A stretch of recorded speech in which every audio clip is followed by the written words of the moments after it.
Just recently, President Hassan Rouhani, the president of Iran, warned the United States that any attempt to enter their waters and to cause incidents would be met with a military response. Now, as you'll recall, only about a week ago, the U.S. sent U.S. Coast Guard ships into Iranian waters to essentially harass Iran.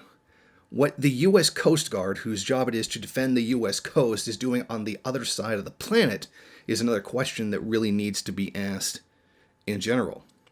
Now, from there, Donald Trump made a tweet saying that he would shoot any Iranian anything that harassed the U.S. or tried to stop them from doing the unspecified thing that they were doing inside the Persian Gulf. Now, specifically, Rouhani said this.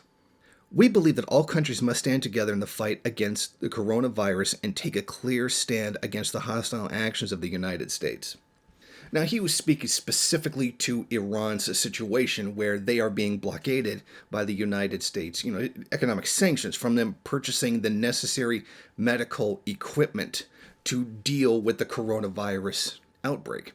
An unconscionable and frankly illegal act. If this isn't a crime against humanity, or even a war crime, what is? It's very clear that the U.S. has been sending ships, and it's not just this incident, there have been past incidents as well, of which I've talked about on Press TV itself, about U.S. ships going into the Persian Gulf where they know it's a sensitive area, where there is hostility between the United States and Iran, and deliberately provoking incidents in order to justify its violent foreign policy towards the Islamic Republic. But what's really important here is that it's necessary to combat these lies that are being used against Iran. I mean, very clearly, the United States is trying to provoke them into an incident so they can use it as a justification for invasion or further sanctions, etc. Already, the United States killed the Iranian general Soleimani, a very influential and powerful figure, not just in Iran, but in the Middle East as well, as an anti-ISIS leader, one that was very successful. Perhaps that's what the United States could not stand. We're continually seeing this U.S. violent foreign policy at a time when the world is trying to deal with the coronavirus outbreak and hindering many countries from doing so.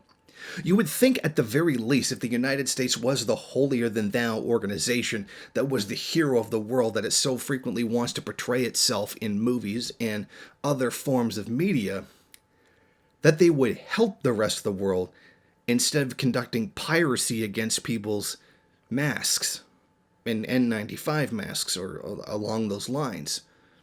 That at least they wouldn't stop people from trying to buy the necessary medical supplies that they need to deal with it. Imperialism doesn't take a break. Even as the world's trying to deal with this outbreak, the U.S. is still trying to forward a hostile policy against Iran.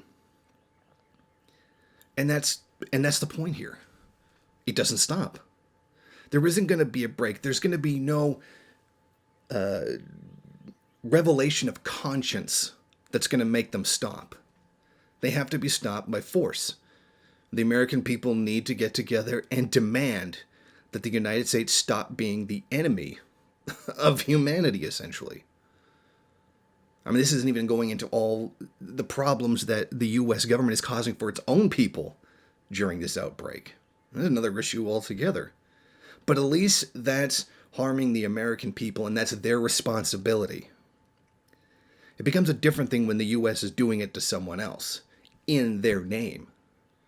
And the American people should say something about it, do something about it. It's one thing to make unhealthy choices for yourself. It's another to force unhealthy choices against someone else. So as the news media is completely dominated by the coronavirus, which rightfully so, it's a very important topic that does need this kind of coverage. It is important to forget that the imperialist war machine rolls on. The U.S. is continuing to drop bombs inside of Iraq, completely going unnoticed by the mainstream media in the imperialist countries. unjust U.S. sanctions against the medical sector, against Iran, Venezuela, Cuba, the DPRK, and probably many other countries as well, is still going on. And this should come to an end. Thank you for watching. If you like this program, then please head over to my Patreon page and set up a monthly donation. It's your donations that keep this program running. Also, if you would like, please rate, comment, subscribe, and share in various social media.